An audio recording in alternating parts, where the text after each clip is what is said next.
देखिए, पिछले महीने में मैंने कुछ वीडियो बनाई, स्पीच दिया। उसके बाद मैंने बोलना बंद कर दिया, इसलिए कि मैंने बहुत कहा है। इतना कहा है कि अब कहने की ज़रूरत नहीं है। वीडियो मैंने बहुत सारी बना दी है। उन सारी वीडियो में सारी बातें मैंने बता दी है। रोज़ 1 घंटा 1.5 घंटा की वीडियो बनाना बिला नागा 3-4 साल से।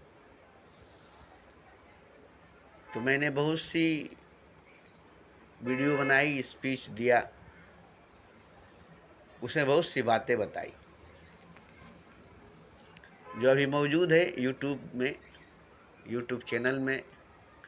अख्तर बाबा 555 लिख कर डालेंगे, सर्च करेंगे तो आ जाएगा। उसके बाद उसमें सारी वीडियो लाइन से आप देखेंगे, सुनेंगे। तो मैंने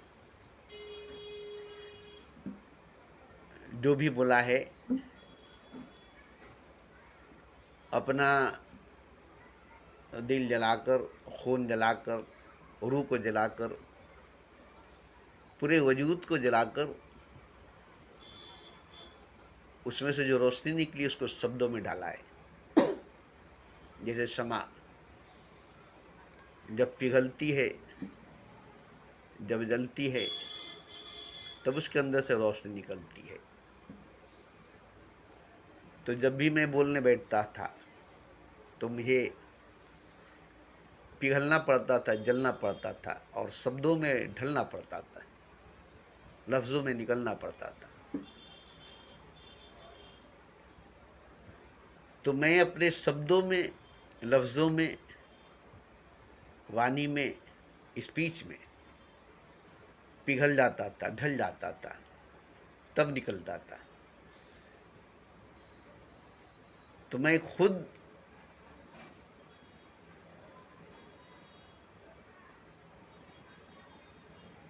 सुनता भी था, सुनकर वेरीफाई करता भी था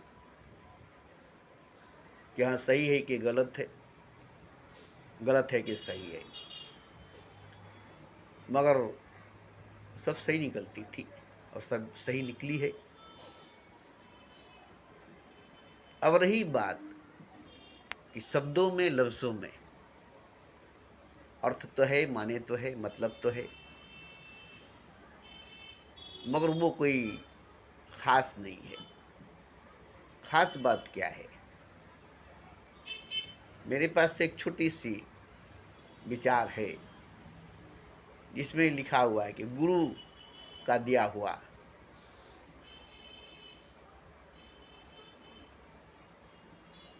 ज्ञान अगर है, शिक्षा अगर है, आशीर्वाद अगर है, तो ये माने नहीं रखती, जबकि बड़ी माने है इसकी। गुरु का दिया हुआ ज्ञान, गुरु का दिया हुआ शिक्षा, गुरु का दिया हुआ दीक्षा, गुरु का दिया हुआ आशीर्वाद,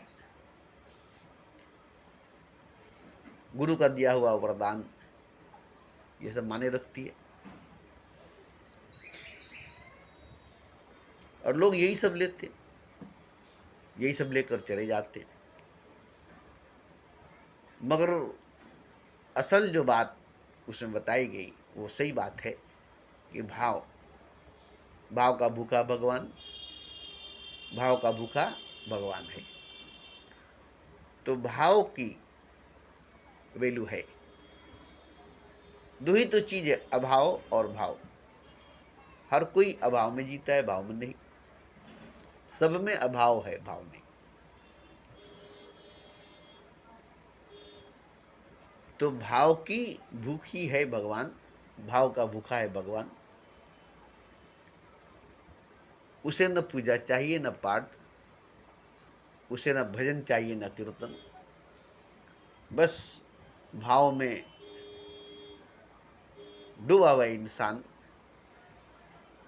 भगवान को प्राप्त होता है, उसको भगवान प्राप्त होता है। तो सच चीज है भगवान, असल चीज है गुरु। मगर गुरु भी भगवान भी, उसका दीक्षा शिक्षा, उसका ज्ञान, उसका आशीर्वाद, उसका वरदान, उसका दिया हुआ सब कुछ कोई माने नहीं रखता। गुरु के लिए कूड़ा कचरा कचरा है। अगर ज्ञान दिया तो भी कचरा है उसका, उसके तरफ से आपके लिए ज्ञान है, उसके लिए कचरा है। आपके लिए आशीर्वाद, उसके लिए कचरा है। आपके लिए वरदान है, उसके लिए कचरा है। तो गुरु के तरफ से दिया हुआ हर चीज जो आपको मिला वो कचरा है, वो कूड़ा है, वो करकट है, वो कंकड़ पत्थर है। तो भाव असल चीज है। भाव,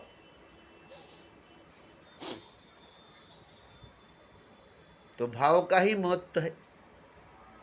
भाव का ही महत्व है। तो भाव अगर आपको मिला है, गुरु ने आपको दिया है, भगवान ने आपको दिया है, आपके अंदर भाव है, तो भाव में डूबा हुआ इंसान, भाव में खोया हुआ इंसान भगवान को प्राप्त कर लेता है, खुदा को पा लेता है। तो ये भाव बहुत बड़ी चीज है। भाव बहुत बड़ी चीज है और कोई बड़ी चीज नहीं है। मैं खुद जानता हूं, ज्ञान कोई बड़ी चीज नहीं है, प्रयास कोई बड़ी चीज नहीं है, वरदान, आशीर्वाद, ये सब कोई बड़ी चीज नहीं है। बड़ी चीज है भाव। भाव का भूखा भगवान, भाव का भूखा भगवान है।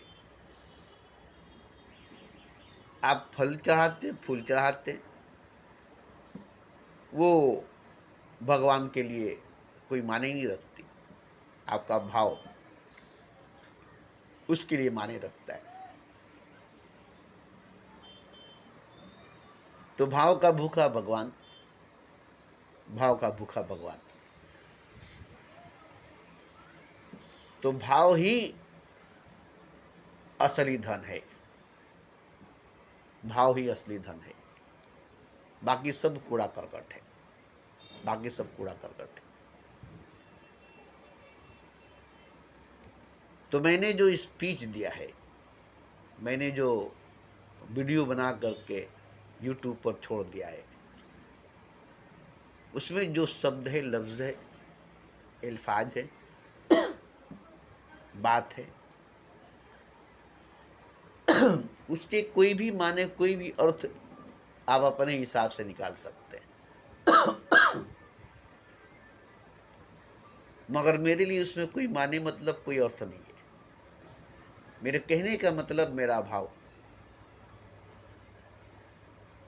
मैं भाव में खोकर बोलता हूं, भाव में होकर बोलता हूं, अभाव में नहीं, अभाव में नहीं। तो भाव में खोकर, भाव में होकर मैं बोलता हूं। उसमें से कुछ भी मैं बोल सकता हूं, उसमें से कुछ भी मैं बोल सकता हूं। मेरे बोलने का कोई मकसद नहीं, कोई मतलब नहीं, क्योंकि मैं भाव में डूबा हुआ हूं, भाव में खोया हुआ हूं। अब उसमें से जो भी मैं बोलता हूं, जो भी मैं बोल रहा हूं, वो माने नहीं रखती। हाँ, ये है कि भाव में से निकली हुई हर शब्द, भाव में से निकला हुआ हर लफ्ज शहद में डूबा हुआ है, वो माने रखती है। जैसे कड़वी तीखी लहरी आग से भरी हुई लंका मिर्च जुबान पर रखते ही जुबान जल जाएगी। जुबान पर रखते ही जुबान जल जाएगी। ऐसी तीखी, कड़वी, जहरीली, आग से भरी हुई, लहर से भरी हुई मिर्च आप ले लें, उसे जुबान पर रखते ही, आंख पर रखते ही आपकी हालत खराब हो जाएगी। आंख जलने लगेगी, जुबान जलने लगेगी। उसके छूते ही आंख में जलन, जुबान में जलन, नाक में जलन होने लगेगी, वो जगह लहरने लगेगी, जलने लगेगी। तो वो मिर्च जो तीखी है, कड़वी है, लहराने वाली, जलाने वाली आग से भरी हुई है, उस मिर्च को शहद में डालकर छोड़ दीजिए महीनों, बरसों बरसों तक, कम से कम 20 वर्ष तक शहद में डालकर छोड़ दीजिए। अब उस मिर्च को निकालिएगा तो वो मीठी होगी, कड़वी नहीं होगी, जलन नहीं होगी, लहर उसमें नहीं होगी, आग उसमें नहीं होगा, क्योंकि डूबी रही बरसों, 20 वर्ष तक शहद में डूबी थी। अब उसकी सारी अकड़, सारी जलन, सारी आग, सारी तीखापन, सारी लहर शहद में खो गई। अब वो शहद से भर गई और वो शहद हो गई। नाम की रह गई मिर्च, नाम की रह गई ये मिर्च, सिर्फ नाम की रह गई ये, वजूद उसकी, जिस्म उसकी, आकार उसका कि मिर्च है। मगर वो मिर्च अब शहद से भरी हुई है, पूरी की पूरी शहद है। मिर्च है, ऐसी बात नहीं है, मगर उसकी वजूद का अंदर का हर चीज खत्म हो चुकी है। उसकी खोल रहेगी तभी तो मालूम होगा कि मिर्च है, मगर उसके अंदर का हर चीज शहद में घल मिल करके, पिघल करके, ढल करके शहद बन जाएगी। अब उसमें शहरी शहद है। इसी तरह से मेरी जिस्म के अंदर दिल है, दिमाग है, रूह है, जान है,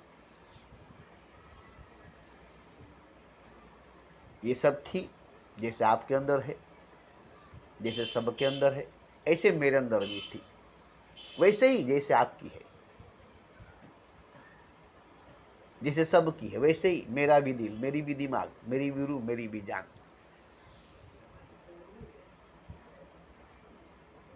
वही कड़वाहट, वही जलन, वही सब भरी हुई, मगर मेरे अंदर जो भाव जगी, प्रेम जगा, वो भाव, वो प्रेम हमारे अंदर की दिल को, दिमाग को, रूह को, जान को ऐसे ही मिटा दिया जैसे मिर्च के अंदर की हर चीज को शहद ने मिटा दिया। अब मेरी जिस्म बची है, बस जिस्म के अंदर न दिल है, न दिमाग है, न रूह है, न जान है। हल्की सी सांस है जो जिस्म को खड़ा रखने के लिए, जिंदा रखने के लिए बची है, मगर शरीर के अंदर, जिस्म के अंदर न अब वो दिमाग है, न वो दिल है, न वो रूह है, न वो बात है। खाली डब्बा, खाली बोतल की तरह अब ये सिर्फ जिस्म है। अब अंतिम घड़ी का इंतजार है, जिस्म के मिटने का इंतजार है। अंदर का सब मिट गया, दिमाग मिट गई, दिल मिट गया, रूह मिट गई। अब ये जिस्म जो है, इसको मिटने में जो वक्त लगे, अब इसकी बारी है। अंदर दिल के मिटने की बारी थी, दिल मिटा। दिमाग के मिटने की बारी थी, दिमाग मिटा। रूह के मिटने की बारी थी, रूह मिटा। अब आखिरी बारी जिस्म की, शरीर की। अब ये मिटेगा, अब ये मिट रहा है। अब इसके मिटने का इंतजार है। ये मिट जाने के बाद अब कुछ रहेगा नहीं,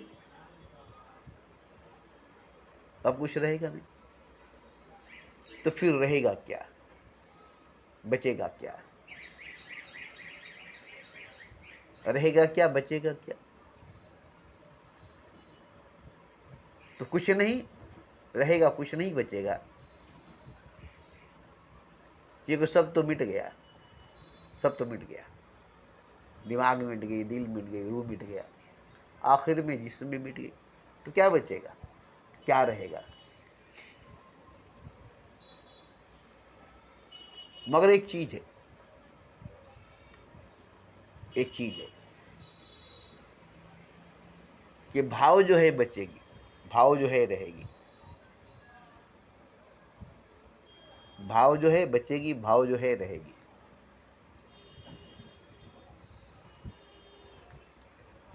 अब जो भाव में डूबेगा, भाव में खोएगा,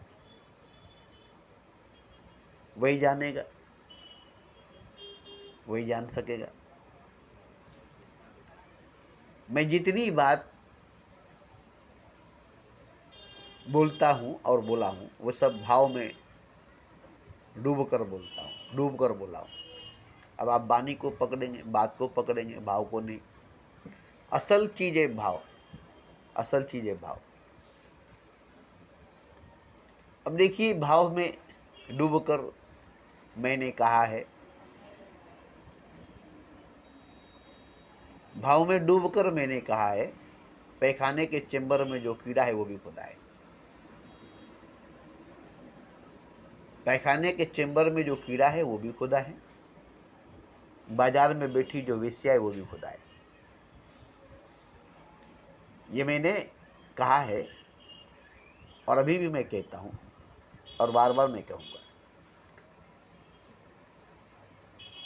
मगर ये सुनकर बुरा लगेगा, खुदा वो भी पैखाने के चेंबर में कीड़ा, वो खुदा कैसे हो सकता है? खुदा वो भी बाजार में बैठी वेश्या, वो खुदा कैसे हो सकती है? इसका मैं बराबर हमेशा बोलता आया हूं। मैंने राम को भगवान नहीं कहा, कृष्ण को भगवान नहीं कहा, बुद्ध महावीर को भगवान नहीं कहा। हालांकि इसको भगवान कहते हैं सारा जहां, सारी दुनिया मानते, इसकी पूजा करते, इसकी सजदा करते, इसके मंदिर बनाकर, इसकी मूर्ति बिठाकर उसकी आरती उतारते हैं। मगर मैंने कभी राम को भगवान नहीं कहा, कृष्ण को भगवान नहीं कहा, नानक और मोहम्मद को खुदा नहीं कहा, बुद्ध महावीर को भगवान नहीं कहा, नहीं कहा मैंने। पूरी दुनिया इनको भगवान कहती है, खुदा कहती है, मानती है, पूजती है, सजदा करती है, आरती उतारती है। मैंने भगवान का, खुदा का पैखाने के अंदर जो कीड़ा है, बाजार में बैठी जो वेश्या। और ये मैंने क्यों कहा? पूरे भाव में डूब कर कहा, भगवान को इस रूप में देखकर कहा, इस वजूद में, इस अंग में देखकर कहा। अब आपको बुरा लगता होगा, सबको बुरा लगता होगा। तो जब भगवान पैखाने के चेंबर का कीड़ा है, बाजार के अंदर बैठी हुई वेश्या है, और क्या है जो भगवान नहीं है? और कौन है जो भगवान नहीं है? सबसे गिरा हुआ, सबसे नीचे जगह पैखाने के चेंबर का कीड़ा और बाजार में बैठी हुई वेश्या है। और ये भी भगवान है, ये भी खुदा है। तो फिर कौन भगवान नहीं है, कौन खुदा नहीं है? मगर मैंने राम को, कृष्ण को, नानक को, मोहम्मद को, बुद्ध महावीर को भगवान नहीं कहा, खुदा नहीं कहा है।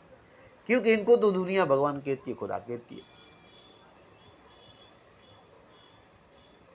इनको दुनिया भगवान कहती है, खुदा कहती है।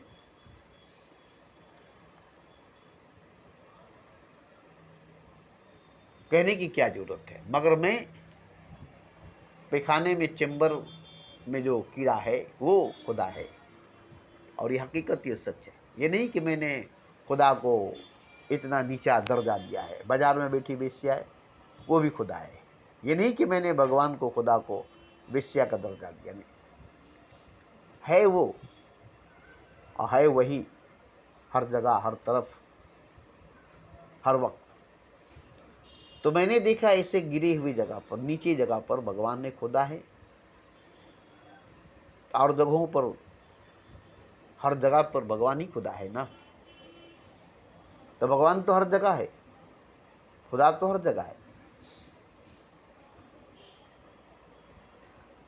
और जब एक पैखाने के चेम्बर में का कीड़ा भगवान ने खुदा है, बाजार में बैठने वाली भी भगवान ने खुदा है, तो फिर कौन है जो भगवान नहीं है, खुदा नहीं है? कौन है जो भगवान नहीं है, खुदा नहीं है? जाए शराब पीने दे मस्जिद में बैठकर, वरना वो जगह बता दे जहां पर खुदा नहीं। मगर मैं कहता हूं कि वो शख्स, वो हस्ती, वो पदार्थ, वो चीज, वो शय, वो मखलूक हमको बता दे जो खुदा नहीं है। कंकड़ भी शंकर है, जर्रा भी खुदा है, पैखाने के चेम्बर में पड़ा हुआ कीड़ा भी खुदा है, बाजार में बैठी हुई वेश्या भी खुदा है। तो फिर घर घर में रहने वाली बेटियां, बीवियां, माँ, बहनें, ये सब क्या है? ये सब भी तो खुदा है। पति, पुत्र, पिता, भाई, ये सब भी तो खुदा ही है। तो घर घर में खुदा है, हर घर में खुदा है, हर जगह खुदा है, हर तरफ खुदा है, हर वक्त खुदा है।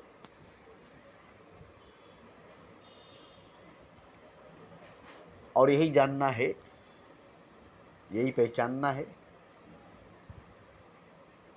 यही जानना है, यही पहचानना है कि हर तरफ, हर जगह, हर वक्त खुदा है। खुदा ही खुदा है, खुदा ही खुदा है, कोई दूसरा नहीं, कोई और नहीं है। चारों तरफ, हर तरफ तू ही तू है, तेरा जलवा, तेरा चेहरा चार सू है।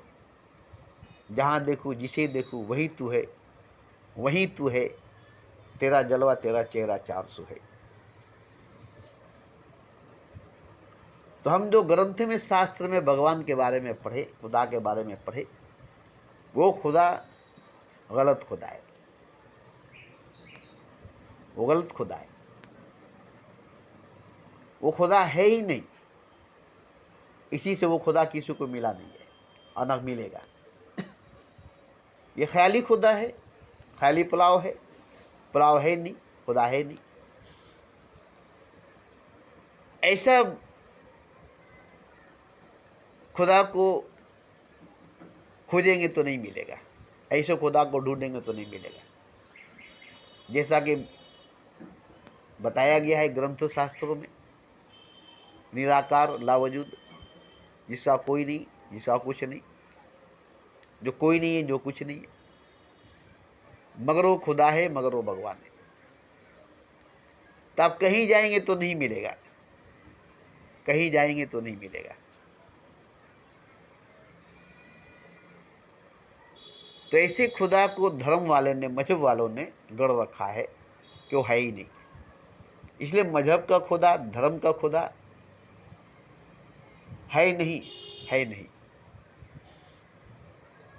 एक तरह की ये लोग खुदा से अलग एक खुदा तैयार कर दिए, खुदा के अलावा एक और खुदा बना दिए।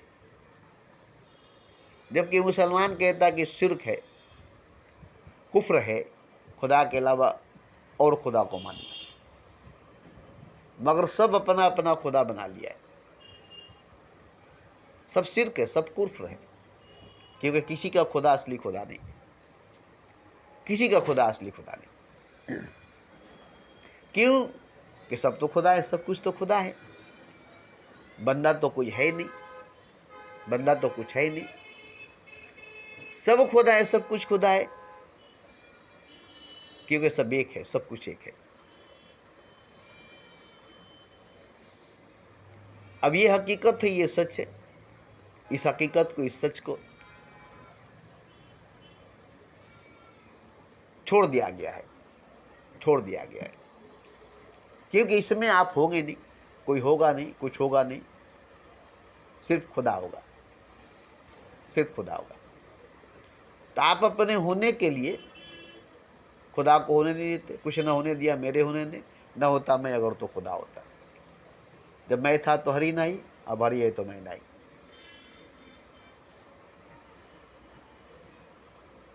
तो मेरी बातों में, शब्दों में, लफ्जों में कोई माने, कोई मतलब, कोई अर्थ नहीं है, भाव है, बस भाव ही भाव है। आप में अगर भाव है तो शब्दों की, लफ्जों की,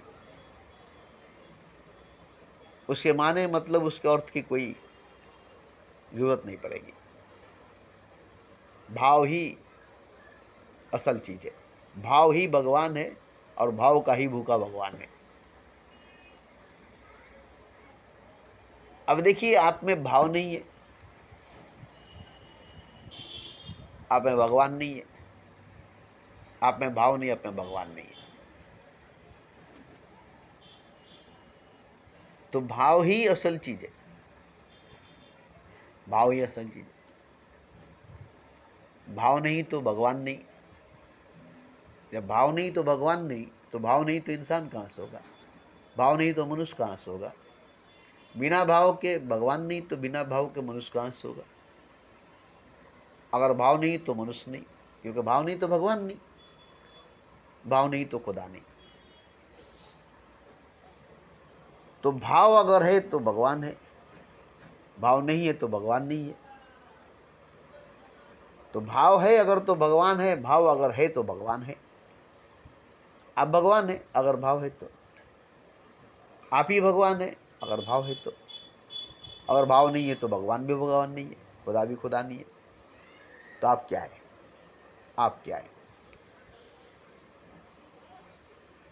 तो अगर भाव है आपके अंदर तो आप ही भगवान है, आप ही खुदा है। अगर भाव नहीं है आपके अंदर तो भगवान नहीं है आप, खुदा नहीं है आप, भगवान नहीं है आपका, खुदा नहीं है आपका। असल चीज है भाव, असल चीज है भाव। अब ये भाव है क्या? जिसके पास भाव नहीं, वैल्यू नहीं, वो क्या जानता है कि भाव क्या, वैल्यू क्या है। आप ही इंसान है, आपके घर में आपकी कोई वैल्यू नहीं हो, आपका कोई भाव नहीं हो, आपकी कोई इज्जत नहीं हो, तो आपको कैसा लगेगा? अपने ही घर में आपकी कोई इज्जत नहीं, आपकी कोई वैल्यू नहीं, आपकी कोई भाव नहीं, आपको कोई पूछने वाला नहीं, कैसा लगेगा आपको? और अगर बाहर गए, आपकी इज्जत हो, आपकी वैल्यू हो, आपकी भाव हो, तो आप कहाँ होंगे? घर में होंगे कि बाहर होंगे? अपनों में होंगे कि गैरों में होंगे? तो जहाँ भाव होगा आपका, वैल्यू होगा आपका, इज्जत होगी आपका, वहीं आप होंगे। जहाँ भाव नहीं, वैल्यू नहीं, इज्जत नहीं, वो आप नहीं होंगे। तो पूजा से, सजदा से मतलब ये नहीं कि आपके अंदर भाव है, आपके अंदर वैल्यू है खुदा की, भगवान की। पूजा से, सजदा से ये मतलब नहीं कि आपके अंदर भाव है, वैल्यू है भगवान की, खुदा की। क्योंकि भगवान की भाव, भगवान की वैल्यू अगर आपके अंदर है तो पूजा सजदा की बात ही नहीं है, श्रद्धा और पूजा की बात ही नहीं है। क्योंकि आप भगवान को अपने भाव में पा रहे हैं, अपने भाव में पा रहे हैं, और आप भी भगवान के भाव में डूब रहे, खो रहे हैं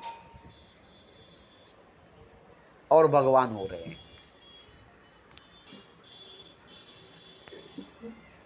तो ये हाड़मास की हड्डी गोश्त की वजूद जो है, जिस्म जो है, मिट्टी की मूर्ति जो है, पुतला जो है, इसके अंदर बुद्धि, मन, आत्मा जो है, परमात्मा जो है, प्राण जो है, ये सब अभावग्रस्त है। अगर भावपूर्ण नहीं है, भाव से भरी नहीं है, अभाव में है,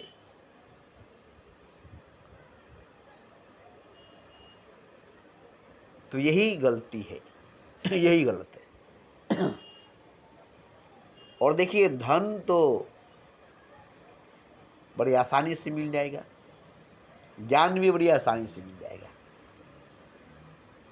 धन भी, ज्ञान भी, पद प्रतिष्ठा भी, इज्जत भी, ये आसानी से कमाया जा सकता है, लाया जा सकता है, जमा किया जा सकता है, बटोरा जा सकता है, मगर भाव नहीं, भाव नहीं, भाव नहीं। क्योंकि भाव का दुकान नहीं है, भाव का दुकान नहीं है, भाव बिकता नहीं है, भाव बिकता नहीं है। भाव होता है, भाव होता है।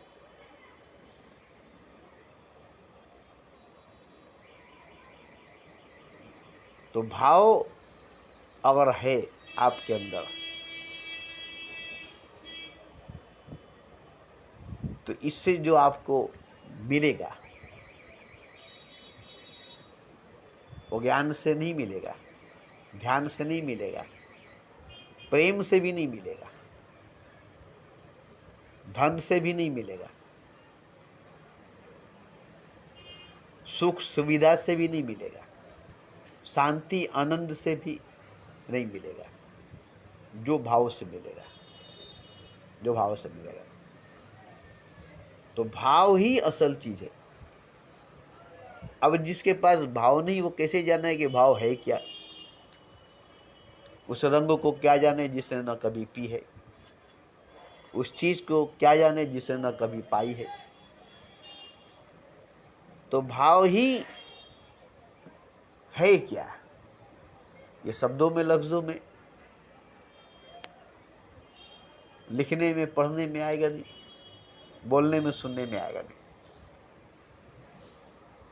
भाव का पता चलता है आंखों से, आंखों से पता चलता है भाव का। भावुक हो जाते, पता चल जाता है, रोने लगते। भावुक हो जाते, पता चल जाता है, रोने लगते।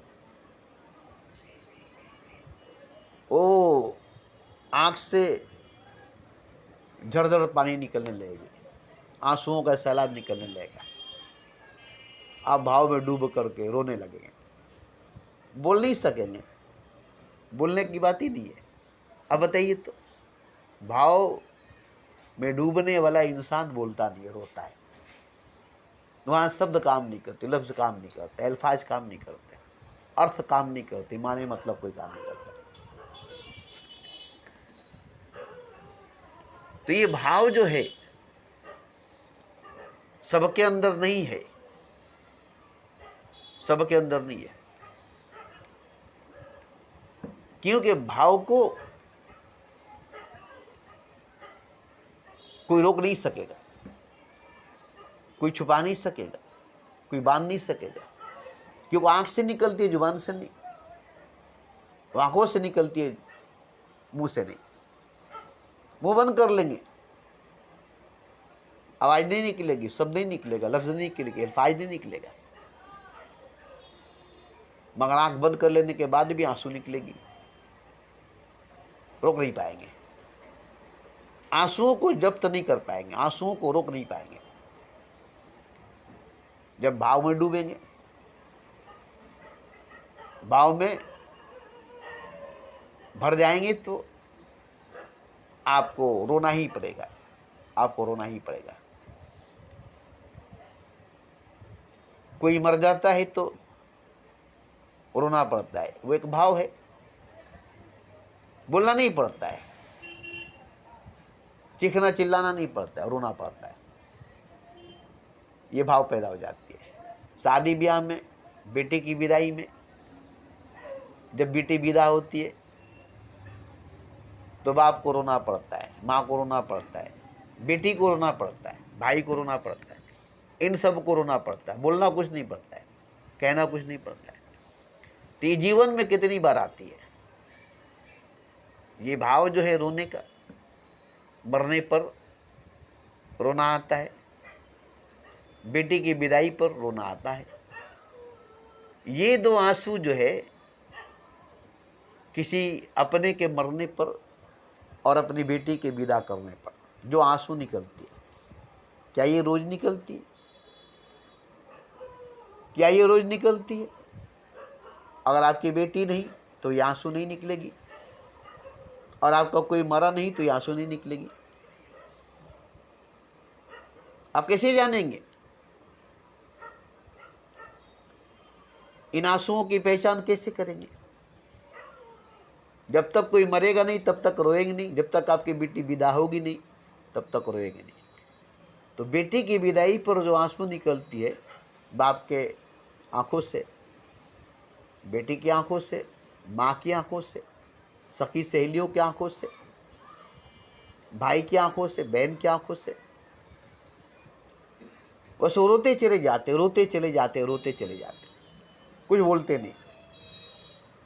तो ये आंसू जो है बेटी की विदाई पर,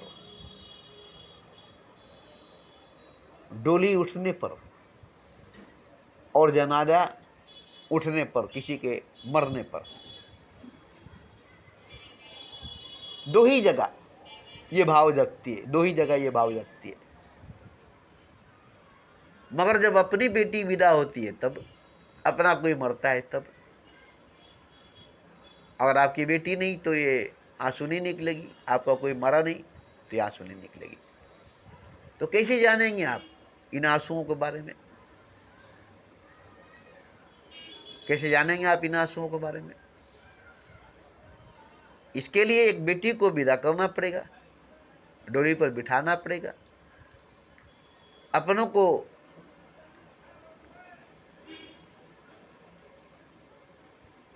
अपने से जुदा करना पड़ेगा, उसके जनाजा उठाना पड़ेगा, उसके मौत का मातम मनाना पड़ेगा, तब ये आंसू निकलेगी। तो ये आंसू जो है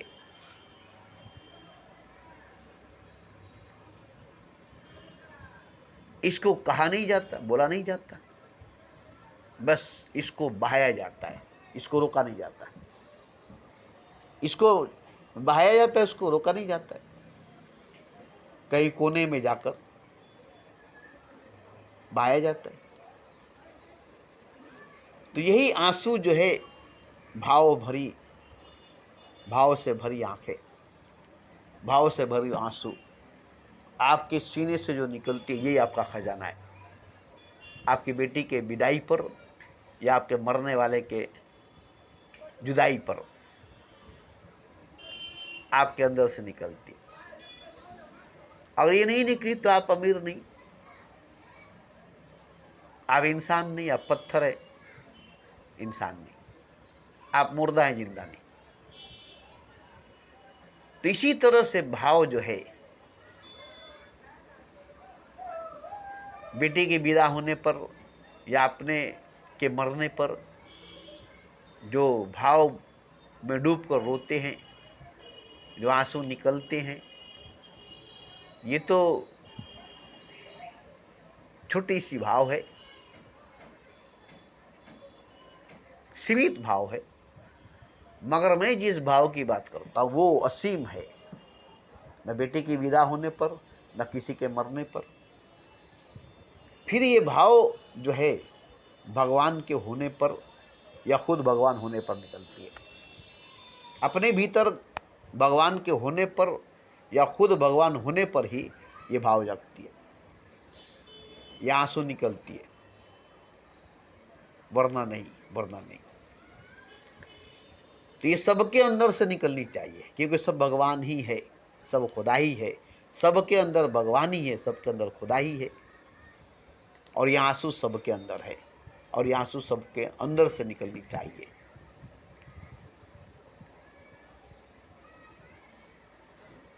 यही खजाना है, ये खजाना आपकी आंखों से निकलनी चाहिए, आपकी आंखों में भरनी चाहिए। अगर ये खजाना नहीं तो आप अंदर से रिक्त हैं, सूखे हैं, रेगिस्तान है, रेत से भरे हुए हैं, गहरा समुद्र नहीं है, गहरी खाई है, गहरा रेगिस्तान है, सूखे रेत से भरे हुए हैं, पानी से नहीं, पानी से नहीं। तो ये अगर आपके अंदर है, ये भाव अगर आपके अंदर है, और इसी भाव में आप बहते चले गए, डूबते चले गए, खोते चले गए, तो धीरे धीरे धीरे धीरे भगवान होते चले गए, खुदा होते चले गए, और अंत में भगवान हो गए, खुदा हो गए। ये भाव आपको भगवान कर देगा, ये भाव आपको खुदा कर देगा। यही भाव जगाने की बात है, इसी भाव में लाने की बात है, इसी भाव में डुबाने की बात है, इसी भाव में बहाने की बात है।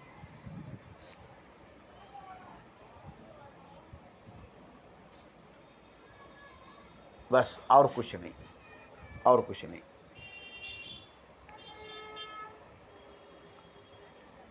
तो मेरे कहने का मकसद बस यही है,